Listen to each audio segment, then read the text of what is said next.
Thank you very much. Good afternoon. I hope you still have energy to listen to this topic. So, short introduction. I will talk briefly about Threat Landscape, a report that IBM X-Force published last year about the problem, and something that I want to talk with you today and to share my insights. And then I have two deliveries. One is kind of cheat sheet, Sun style, which basically it's designed for forensics analysts, incident responders to use in case that you have kind of cloud incident response. And in the end is a tool which mostly I developed with AI, so please don't judge my programming skills, which basically helps a bit just to have some readiness and to be prepared for incident when it comes to cloud. And the first version covers only AWS, but no spoilers. I will briefly talk about it in the end. Who am I? Basically, I work full-time for IBM X-Force. I'm incident response consultant, so I'm part of X-Force incident response, and I lead the cloud incident response for EMEA. Basically, X-Force is a team of hackers within IBM. Basically, we support our clients worldwide when it comes to different services. My team usually works, most of the cases, on the reactive side. It's purely incident response retainer. But in the same time, we have as well proactive services, which basically we help the clients to be prepared for the incidents. I worked plus 7 years, detection engineer, SOC manager, a bit of everything. Originally, I'm from Kosovo, but I moved recently in Germany, so I'm looking forward to build kind of community here as well. So really, it's a pleasure, and looking forward in networking to meet all of you, and as well, feel free to contact me after this. So this is a report which I don't want to go in much detail because this is public, but I want to basically just break it a bit into pieces and to focus on the piece that I think is the most important for today presentation and the main giveaway. But before I go here, I think the main part is that there is huge gap in cloud, especially cloud forensics, not just like on client side, but as well in community. So my first question, maybe I will start, who has ever worked in cloud forensics or cloud incident response? I expect few. Okay, so it's a good number, but still, it's kind of huge gap, and I think the venue is very concentrated people, so imagine now worldwide. So first, I will go, there are some basically key findings from this report, which is, as I said, this online. First, starting with phishing and exploitation of vulnerabilities as an entry point. Still, you have basically the legitimate credential used for initial access. Is very common that you have info stealers, you go in dark web. The price per credential is dropping, which means that it's very, very common. And it's a trend basically that threat actors also use cloud for malicious activities in this case. Which basically, these reports give you more details, but the main focus that I want to focus today is on the recommendations are. So basically there are some different recommendations starting from preparation, testing, red teaming, blue teaming, security testing, building the posture, having some testing mechanisms, some cloud providers who basically provide you stronger identity access. AI is basically the most common topic those days, but something that I want to highlight is basically how to strengthen incident response capabilities. Because I think it's something that is very common, and I was just speaking with one of the organizers here before I came here. You have cases basically, you have on-prem, you have ransomware attack for example, and what is the final output or outcome of this? You pay or you not pay the ransomware. But we have cases and basically the threat actor exploits one of the initial access points. They manage to get high identity or admin tenant, whatever, and they spin Bitcoin minings. And imagine if tomorrow morning you wake up and the bill is, I don't know, 100K because of high GPU and stuff. So good luck negotiating that with Amazon or GCP or and the other cloud providers. So it's very common, and sometimes we forget about these capabilities. And the main delivery for this presentation is basically to focus on this. So how to be prepared in this case. So before going there, I want to talk a bit as well, not just because of logs, forensics. A colleague of mine, he shared like very specific details on rare components and rare operating system. I don't think that cloud is rare, so it's very common, but the point is that sometimes it's a bit insecure by default. Why? Because cloud providers, they usually choose basically default configuration. They want to have accessibility, to be more faster, to adopt faster, to increase faster, and not by default the security is a priority in this case. So I think that when it comes to usability versus security, it's always usability, because they want to have fast, rapid, grow, delete everything. For example, if you take Lambda, it's extremely convenient, but in reality, the logs, if the machine or the Lambda is gone, you will not have basically a classic disk image to go there do the forensics. And its defaults, it's open, it's accessible. For example, you create the machine, SSH will be open. You have public endpoints, you have a lot of things which I kind of understand, because the main goal is, I think, is a profit. Of course, sometimes we forget. So it's kind of insecure by default, but in the same time, the shared responsibility confusion. Not all the clients understand that basically if you spin up a VM in cloud, it's going to be basically responsibility of Amazon. But of course, it's like OSI model. There are predefined rules there that you have, and basically those are the components which I think that it makes cloud insecure by default. But now when it comes to basically doing incident response in cloud, there are even some other components which I don't know what I'm touching, but here is basically the logging problem. Not everything is on by default. For example, if you create a tenant, you didn't touch anything, you might have only CloudTrails enabled, which is going to be for a default retention. So when the days pass, everything will be gone. And that's lack of logging is equals with lack of evidences, and then good luck finding the root cause in this case. So it's not just about overall logging, but as well for visibility in this case. So it's vertical or horizontal. How many accounts do you have? For example, you have a very secretive account who is for prod, but in the same case, you have another account who is basically used for development purposes. And that when it comes to horizontal visibility, so do you have visibility in all accounts? And as well, this is the hierarchy of needs for incident response. It's publicly available in GitHub. Swamman, I don't recall his full name, but it's very cool concept, which means that can you do remediation in real time? Only if you have those kind of capabilities in this case. So basically, if you want to do some fancy deception, you want to basically act in the same tempo as a threat actor, then you have to be very high in pyramid.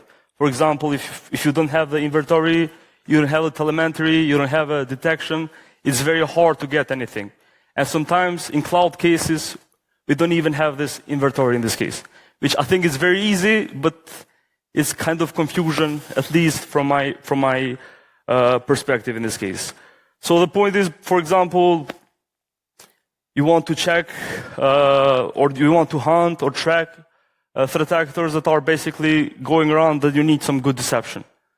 But of course, you need basically all the logs that are needed for this case, and you cannot jump directly on basically remediation without having the basics. So this is a very cool concept when it comes to, first, if you are working as a CISO or security manager or security detection, basically this helps you to set some expectations. But as well, if you're working as a consultant and a client is approaching you, but they don't have anything, everything is just the default, on by default logs. And of course, you cannot set expectations because you are missing the basics. So really like the basic of a pyramid or low level of pyramid is very needed, and you cannot go up if you don't have the basics. I think this is more focused in like overall IR, but I expect the same thing basically is needed for cloud cases as well. So those are the problems, and something that is working, at least in our team, is a cloud IR cheat sheet, which I was inspired by SANS 509, Cloud Incident Response training, which I did. And basically, the cheat sheet is more abstract. So it's not that maybe you can disagree with how I split the levels. For example, starting with management plane, everything that is on API level, which basically covers CloudTrail in this case in AWS. Then you have network component, compute, application, data, and in the end, those cloud security services. So the columns, you have the category in this case, you have the logs, which are available, at least for the time being, maybe something was changed. And in the end, you have some scenarios or related TTPs, which basically are applicable for the incident that you are working on. So for example, management plane logs are on by default usually. And if the client is trying to know, for example, what kind of TTPs are touched, for example, creation of shadow users or disable of logs or something that is on API level, and of course, you might have the answer. But the retention is only 90 days. So if you don't have basically everything shipped on S3 bucket or in external SIM, then of course, this is very, very hard to get the answer because you don't have the visibility. Or, for example, there is a requirement that you want to know what kind of data was exfiltrated from the bucket, S3 bucket in this case. And on the API level, on CloudTrails, you will have everything that it was touched via API. So via console, or basically you are using a command line. But if you are going through the browser, HTTP access, you need basically S3 server access data, which basically is not on by default. It's very noisy, but it's very helpful for sensitive components. And then you have other components. For example, you have VPC logs, which on-prem and in traditional machines, it was very complex, very, very expensive solution, I would say. Network tabs, mirroring, or just net flows. Here is very easy. So I'm not seeing too many cases when the net flows are on by default. And as well, for example, if you go to, let's say you have an EC2 machine, you have agent, you are using, I don't know, Splunk, SIM, or AWS config. But imagine that you have a load balancer in front of those machines. And if you are basically not having load balancer logs, you are investigating only the EC2 instance itself, then all you will see is the traffic between you and the load balancer. So it's going to be a huge gap when it comes to investigation. So the same thing is for Microsoft as well. I don't know, it's kind of different naming convention. I think it makes the cloud more complex, especially to the people that are new in the industry, I would say, or new in the cloud, but kind of the same thing, different naming convention. But in logging, I think it changed a lot, especially when it comes to IAM in this case. And here, for example, the same things. So you have management plane, but you have different clouds. So in AWS, you have only the CloudTrails, but here you have, for example, Entra ID, which is, of course, it makes it a bit more complex. You have NetFlows, you have Azure Monitor Agent, application, data, and security services. By the way, if you want to know more about TTPs that I used, you have Azure Threat Matrix, and you have the same for AWS as well, which can be a good reference. So here the same thing. You have a machine, and the threat actor is very common that they will use a run command basically to have kind of backdoor, and you need some very special logs for that. So it's not going to be on by default, so you have to go in details for that. And cloud, Google Cloud Platform, the same thing. It gets a bit more complex because Google Cloud will treat it as a service itself. So it's basically something that it matters how much are you paying, what kind of service level do you have. I haven't included anything yet here, but here is the same thing. For example, VPCs, compute, application level, Azure, etc., which basically you need to go there, learn a bit how it works, and then just match with TTPs that are available in MITRE or in this case, and see, for example, what kind of answers do you want to provide to the client or basically your whoever the project that you're working when it comes to this. So that's it. That's the cloud cheat sheet, which I think is very nice to have printed in front of you when it comes to triage calls, for example, scoping, and you want to set up the expectations for internal team or external client. What do you want to do? I want to have basically to know what kind of iteration happened in my company. Do you have server access logs? No, I don't have. Basically, the answer is we cannot move forward because that's a limitation of cloud.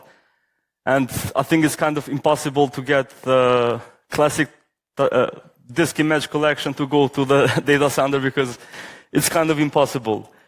And then I wanted to basically do something for this, to not be fully manual because you need to go one by one. And like a few months ago, I was thinking, okay, maybe I need to learn a bit coding and basically explore these options to have something more automated way. And I was inspired by AWS, which is NATO flight for early warning. They check the skies, the clouds and stuff. And I was thinking, okay, can I do something similar, which basically first starting with AWS you can check first your level of logging. Do you have the minimum level? And basically, if you can share it basically with your client in case that you are helping to respond.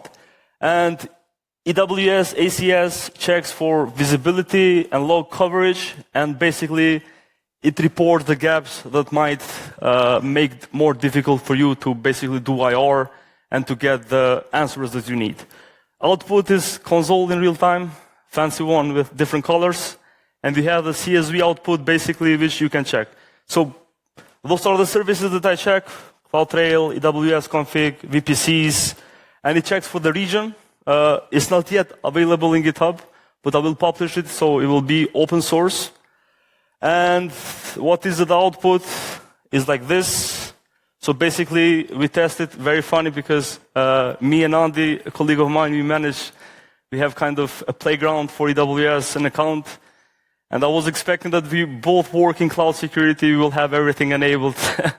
But see the result. Only CloudTrails, nothing else, because why? We didn't have incident yet, and you first need to be impacted, you need a hard hit from the threat actor, then you will start to move. So basically it's a Python script, use the SDK function, and here you will see, you will start with, basically you have some tests. If the login is set, information is more, I wouldn't say low level interest or low importance, but it's more, you need or you need, it depends on your organization context, and basically the fail is for the critical ones. For example, the logs, CloudTrail management enabled, it means that we have CloudTrails. It's a good news, but it's only enabled. So what do we need to do is we need to push those logs in SIM or S3 bucket or somewhere, and we can basically do the investigation. And then you have basically CloudTrail data, you have CloudTrail insights, you have VPCs, you have Elastic Search, you have a lot of things which basically you need a bit to understand the context because you might need it. But the high ones is something that I think is extremely important to have it when it comes to incident response in cloud in this case. So this is a tool, basically my biggest highlight for this presentation will be take a look. As I said, it's very beta. I'm just playing around with it. If you want to contribute, feel free. But the point is just to share something which I'm seeing, not only on clients, not only in the community, but something that is a gap, and you need to have it before the incident, because after the incident, I think it could be very late. Some resources. as I said, my GitHub cloud threat report is on IBM side. You have MITRE, Cloud Matrix, which is very important. SANS training, I think is very good one. You have thread catalogs. By the way, the SANS 549 GitHub is public, so you can access it. There are some cool scripts. And basically that's it. I'm open for question, discussion, whatever you wish to basically, I'm happy here. I'm here. I'm happy to answer.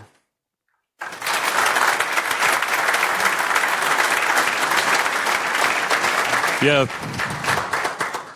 Thank you, Erblind, for this interesting talk. Do we have any questions?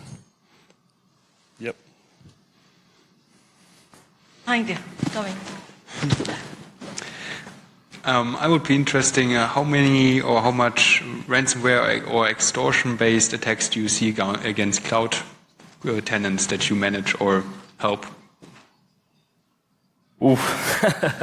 Good. Honestly, I think the biggest problem is mining more in cloud because it's easy. You have high GPUs, and it's very easy for the actor to get the money. It's common, but not that common as a normal or on-prem solutions, but it's a threat that is present. I think it will be for a long time. But luckily, I think that cloud is more prepared for ransomware cases because you have some controls, you have some immutable controls you can set for bucket, which is nice, but in the end, I think the problem is we have some culture, we have some education, basically how you can speak with infrastructure team, and if you mention domain controller, everything is super sensitive, is a focus, but in cloud it's all about IAM in this case.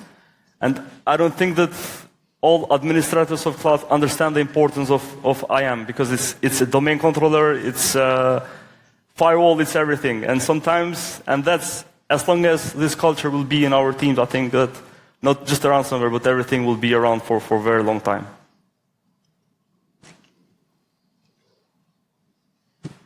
Hey, thank you, Erblind, for the presentation. I have a quick question regarding what's the biggest challenge you as a cloud incident responder face when you have to conduct an incident response, like you say, crap, here again. Logs. Okay. It's really like just the logs because, okay, you have a triage call, you sit with the client, it's clear what happened, but then nothing is saved externally, and it's very easy for the threat actor basically to go, and if you are saying everything locally in the same account, to delete everything. So I would say logs are the biggest problem, which I hope this would help a bit. So. Great, thank you.